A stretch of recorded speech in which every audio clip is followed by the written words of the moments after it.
Hi, it's Andy Flipiuk here in Toronto for the week of September the 13th. Earlier this week, we saw that Governor Gavin Newsom of California successfully evaded the recall vote and will remain now as California's governor.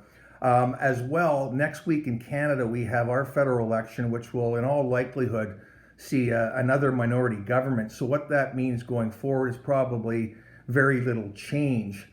We also saw in Canada an inflation number in August at 4.1%. Now, while this number was up, the growth rate is starting to slow, and that's the hope, especially for our central bank, is that the inflation rate doesn't get out of control here. They're hopeful that, as they often say, that this inflation pattern is transitory.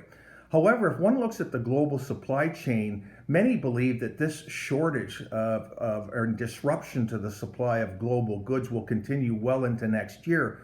So the inflationary pressure coming from that could continue.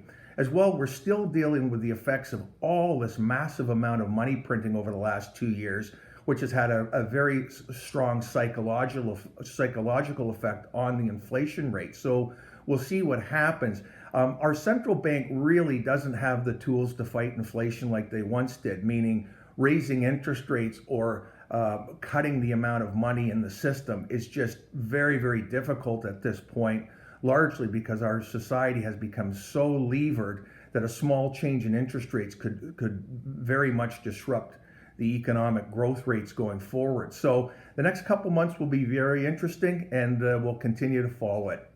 Thanks for watching.